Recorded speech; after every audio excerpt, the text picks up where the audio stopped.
didn't see them. What's up? I'm Rupert. I'm Dick. And you're watching the news. What does it look like?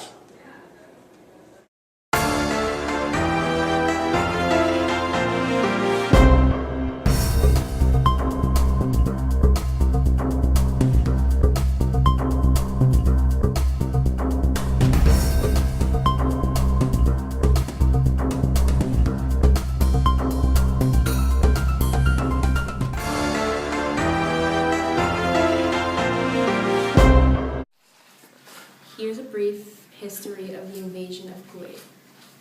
The Iraq invasion of Kuwait goes all the way back to the Iraq-Iran War, in which Kuwait was actually a close ally with Iraq. But after the war, the friendly ties between the two countries began to wither for a few crucial reasons. The bulk of these reasons were economical, starting with the large financial debt that Iraq owed Kuwait. Kuwait largely funded Iraq during the war, and when the war ended after a long 8 years, Iraq was faced with a $14 billion debt that it had to repay to Kuwait. As Iraq was not in a position where it could repay the debt, they asked that Kuwait pardon the debt. The bulk of these reasons were economical, starting with the large financial debt that Iraq owed Kuwait. Kuwait largely funded Iraq during the war, and when the war ended after a long 8 years, Iraq was faced with a $14 billion debt that it had to repay to Kuwait. As Iraq was not in a position where it would be able to repay this debt, they asked that Kuwait pardon the debt, and the real conflict between the two began the moment Kuwait refused the debt. The tension on this issue increased even more after the leaders of the two met in 1989 and were unable to resolve anything. The next cause was in retaliation over the economic effects that the oil business had on Iraq. In an effort to get Iraq's revenues up to pay back its debts, and requests that Kuwait limits its exports of oil so that the prices of oil would increase. Because of Kuwait's oil pricing strategy, Iraq lost an estimated $14 billion in revenues per year. That's a ton of money, gonzo. Just whoopsies. Per year, and Kuwait's refusal to decrease its oil production was deemed as an act of aggression by Iraq. Many believe that Iraq's invasion was motivated mainly by the desire to take over Kuwait's huge oil reserves. The first step in the invasion took place on August 2nd, 1990, sending in loads of Iraqi Army Special Forces, while several targets in the capital of Kuwait City were bombed by Iraqi aircraft. Kuwait responded with their air force and ground forces, but they were caught off guard by Iraq and were greatly outnumbered. By August 4th, the last fighting tanks of Kuwait's forces were out of fuel and ammunition and were forced to retreat to Saudi Arabia, ending any possible military resistance against the invading Iraqi forces. After the Iraqi invasion was declared a victory, Saddam Hussein set up new government officials in Kuwait, but in less than a week, over 150,000 Indian nationals living in Kuwait fled the country. Within a short time period after that, the number of people who fled the country passed over 400,000, or about half the population of Kuwait. Up next, we got a nice piece about Saddam Hussein. Dun, dun, dun, dun, dun, dun, dun, dun. His name was Saddam Hussein, and he ruled as president of Iraq from 1979 to 2003. However, he didn't rule as the president that most consider the meaning of the word is. He ruled in a style similar to a military dictatorship. His plan was simple: suppress the Shiite and the Kurds and give his Sunni ethnicity the power in the Iraqi country. For the next 24 years, he would rule through fear as he put down several threats on his government, including a semi-genocide against Kurdish people as he sacked their towns until they were destroyed. It is reported that Saddam is responsible for 800,000 deaths, not including the wars that he was involved in. However, after Saddam had suppressed his people, he wanted more. His eyes were on war: land, weapons, and oil.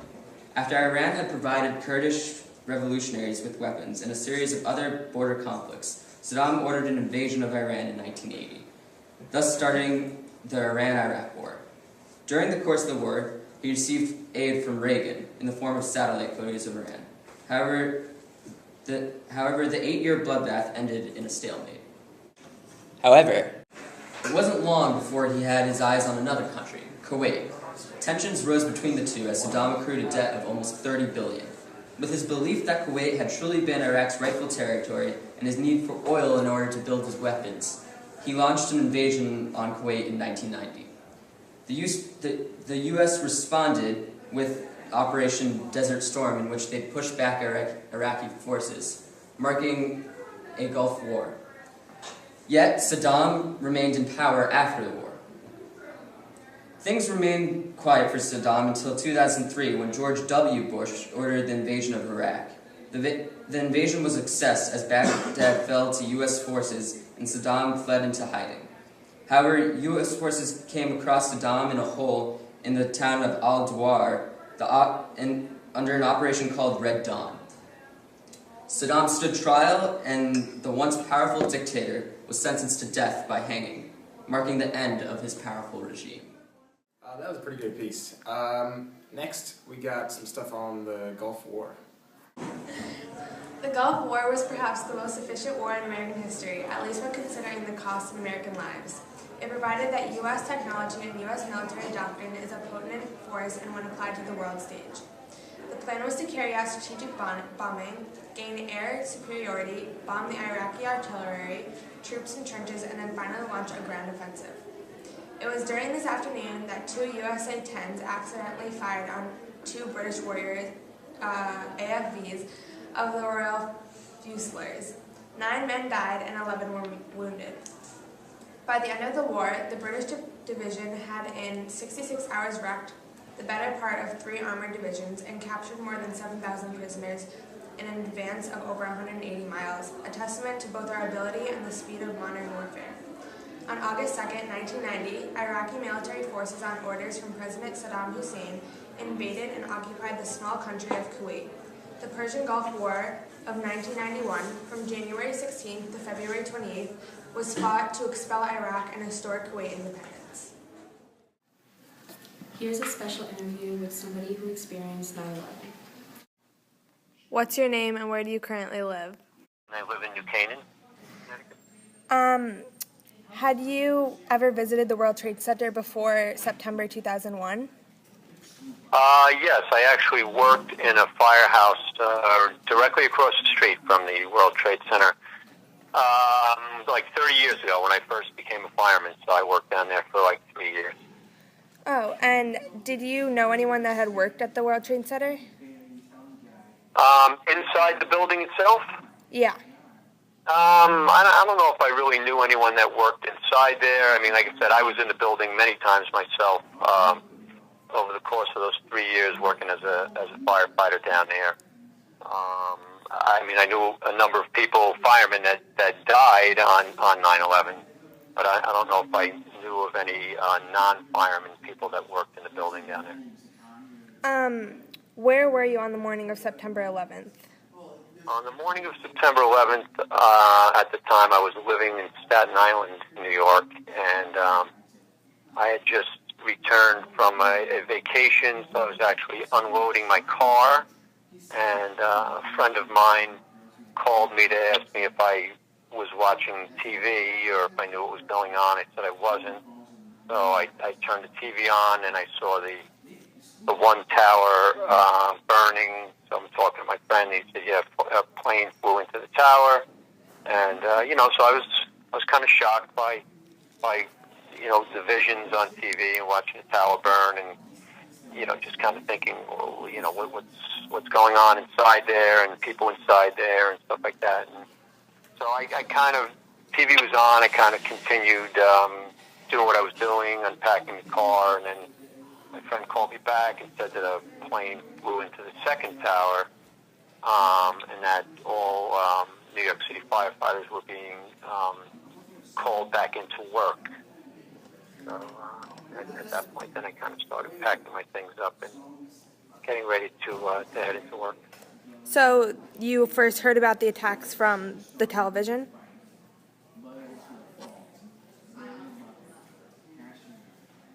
Hello? Yes. Oh, sorry. So you first heard about the attacks from the television? Yeah, I mean, a friend of mine called me and made me aware of it, and then I kind of was watching it on television. Yeah. Did you visit the site of the World Trade Center after the attacks?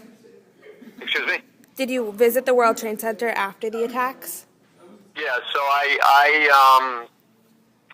my wife was a nurse working in the city in Manhattan, and she also got called back into work. So the two of us drove into. I dropped her off at the hospital that she worked at, and then I made my way down to the World Trade Center. I got down there about 12 noon that day. What do you remember about that day specifically?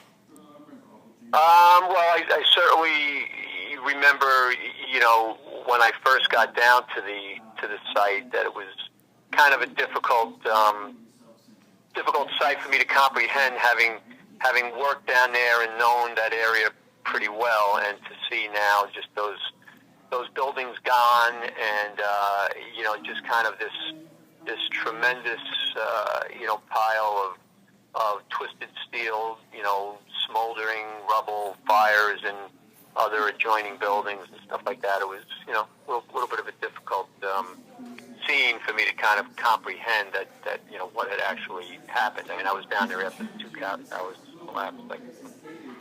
Yeah. How do you feel your life has changed as a result of 9/11?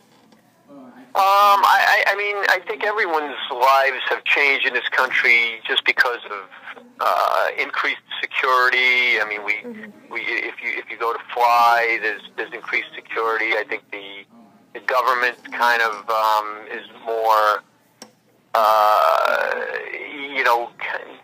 don't know what the right word might be, but I think they try to keep tabs on people more maybe than they did before that. So I don't know that it necessarily affects my personal freedom, but I think that they probably know more about me now than they did before 9/11. But I just think there's a lot more security out there. Some of it we see, some of it we may never know about. But I think that there's people kind of watching and keeping an eye on things.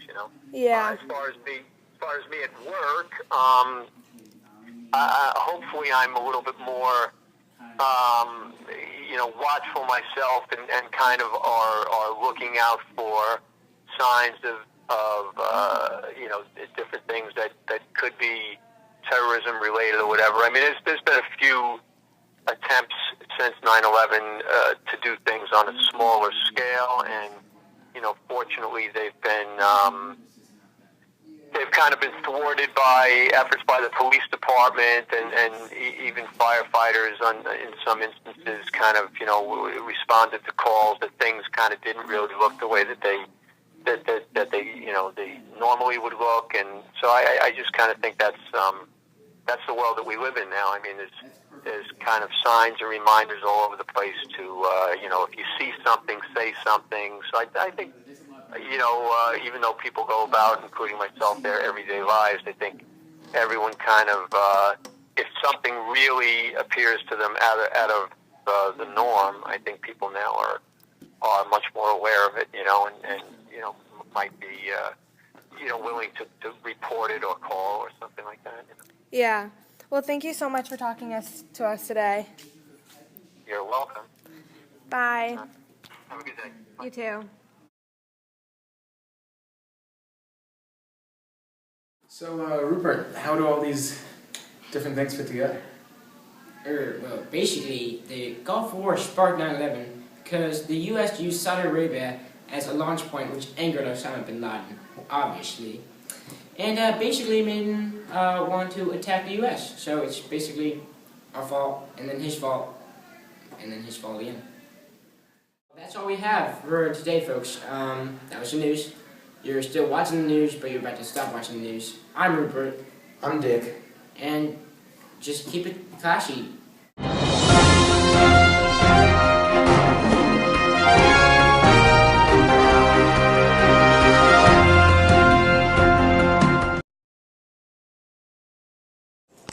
Do you think Iraq's reasons for invading Kuwait were reasonable? Text your answer if you think Santi's cute, even if you don't think he's cute. Just text your answers.